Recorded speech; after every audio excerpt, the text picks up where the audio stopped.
Hello everyone, decided to make this video. I'm going to mix it up a little bit. I'm sitting in my office in front of a camera and I'm probably going to do video overlay on this, but today's topic I wanted to talk about was riding motorcycles on track and why you should get out there and try it. To get started, a little background on myself. I've done 2 seasons of track riding so far this year. I think I've done 7 or 8 events. I can't remember. But I've rode with N2, I've ridden with Ducati Revs, and those are the 2 groups I've rode with so far, and I absolutely love them. First thing I want to start this off with is why it's so nice to ride on the track. The biggest one for me, being that it's 100% legal. You don't have to worry about cops, a random car pulling out in front of you, dirt, animals, cracks, potholes, anything like that on the road. It is a clean, prepped surface. Everyone's going the same direction. There's people out there watching out for you and worker stations, so none of that comes into your mind when you're riding, and you can actually just ride and think about riding and not have to worry about any of those other issues that you have to worry about on the street. That makes it so much nicer to actually just be able to focus on riding and riding fast. The other thing when it comes to track days would definitely have to be that there are riding coaches out there. There's usually only 3 to 4 riders to one control coach. They're out there and they kind of make everything work smoothly. So if someone's doing something wrong out on track, they call them out and they let them know, hey, you're doing this wrong. Like, you're passing people like a jerk and you're going to cause a crash. Or, hey, your body position isn't good, you're going to crash. Or just how to become a better rider. They're genuine, super nice people. You can just sit down, talk to. They'll watch you ride. They'll make you follow them. They do all kind of things that it is so nice to have someone that is so good at riding, just watching you and dedicating time to you if you specifically seek it out. And they can make you so much better at riding and point out all your flaws that you don't realize you're doing. Like, I know whenever you're out there, you feel like you're Valentino Rossi, you're Marc Marquez, and you're just knee down, elbow out, head's pointed the right direction. You just have this picture in your head of being the perfect form going through the corners, and then the photographers that are there take a picture of you and you see it and you realize, oh wow, I am not at all riding like I thought I was. But the coaches are there and they point it out to you and they let you know what you're doing wrong, how to do it right, and your strong points, your weak points, things like that. Just proper feedback from a very good rider is so nice to have, and you don't realize it until you do realize that you look like an idiot out there and you're not doing things right, even though you think you are, and they just point it out and make it easier and make you a better rider. So I know at the Ducati Revs events, I've had the chance to meet, granted, I'm the shyest person ever, so I've only said a couple words to a couple of these people, but I've had the chance to meet Josh Herrin, Corey Alexander, Kyle Wyman, Danilo Petrucci, all firsthand there. And you can ask them any question you want in the world, whether it be specifically about you riding, or what it's like being a professional rider, or just anything. Like, they're genuine, down to earth people, and they're there. And it's cool to just firsthand talk to them in person and get feedback on stuff like that. So that's one thing about the Ducati Revs event I've done that is super cool. Another thing that was a really big thing for me was I got my knee down on track, and I know there's a lot of people out there that are exactly like me who it's so dumb, but you just want to get your knee down and feel so cool. And I don't know why, in my head, I thought personally I'd get my knee down, I'd be the fastest rider. It would just be, once I got my knee down, it'd be life changing. And being on track, I've got my knee down. I can now get my knees down consistently.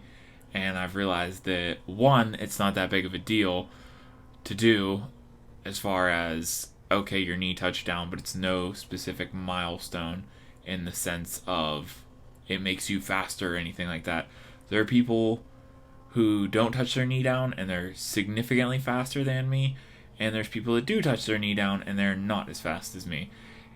Getting your knee down is one thing that I learned does not particularly mean you're a fast rider, and sometimes getting your knee down at low speeds means bad body position, but it's just cool to go on track, and like I said, there's no obstacles in your way. You just focus on doing something like getting your knee down or getting faster or proper body position. And it's just nice to be out there and be able to do those things. The other thing about track riding, this wasn't particularly bad for me coming from a car background. I've been out on track before and I wasn't that worried about it. I was definitely nervous because you're not in a 2,000 pound plus steel box that protects you. You're just straddling a 400 pound motorcycle. But it was not as intimidating for me as some people, and I kind of had an idea what was going on with like structure and things like that. So most track events run 3 to 4 groups of riders, and they are like novice, intermediate, advanced, or somewhere along those guidelines. So you're not out there with the fastest person in the world blowing past you. Typically, you get out there and you're with people at a similar pace and skill, so it's not nearly as scary to be out on track and being worried about going slow, because in novice group you don't have people going 150 mile an hour blowing past you. Typically you're kind of paced with people that are the same speed as you, and also there are rules in place like in novice that you're not allowed to pass on the turns, or you're not allowed to pass on the inside of turns, and like intermediate group and stuff like that. And it makes it much nicer to not have to worry about someone just being a jerk and like intimidating you while you're out there doing your thing, trying to think of like, oh, this person's behind me. Because typically whenever you start out, you'll be a novice and you're only getting passed on the straights, and they tell you to keep some distance between the passes and things like that. So it's nice because it just is less intimidating that way, as compared to just a free-for-all. Everyone goes out on track and everyone's going their own speed, and you might be going real slow and someone's going real fast, and people are cutting you off on the inside of corners and passing you on the outside of corners and everything else. It's just that whenever you start out, you don't really have to worry about passing on corners and things like that.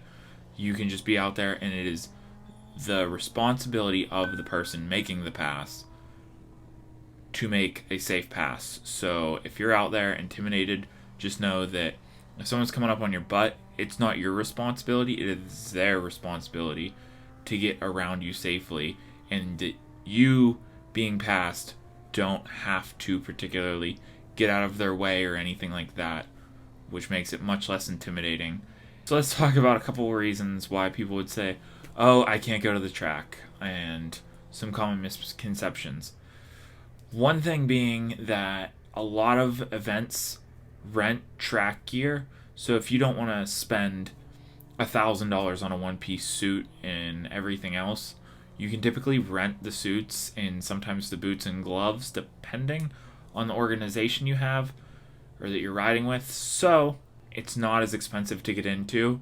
You can go out and try it, and I highly recommend at least trying one track day and saying, oh, this isn't for me, or oh, this is for me, I love it. Just try it and do it sooner than later, because you can either get it out of your way of, okay, I don't like doing this, or two, you might realize you love it, and that influences choices on your next bike or things like that. Also, a lot of track event organizers, some in particular, mine doesn't, but some will rent motorcycles. So I know you can rent like Ninja 400s and things like that. So if you have a cruiser or you don't want to trash your own bike or anything like that, they do have bikes for you that you can rent, and you can go out there and thrash them. And at the end of the day, you don't have to worry about hurting your pride and joy motorcycle that you paid hard-earned money for.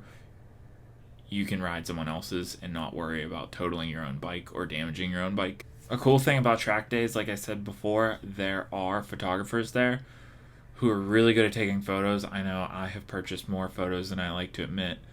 I have a whole album of track day photos that it's really nice to see what you look like out there. With all of that being said, I'm going to end it here, but if you have any questions or comments, please leave them below. Might have missed a couple things, so just let me know. Let me know if you like this video style or not. If you do, I will keep making them. But until the next one, get out there. If you're thinking about it, 2023 is the year. Get on track. You will love it, I promise you. And if you didn't love it, I don't know what to tell you other than now you know you don't like it. But until next time, We'll see ya.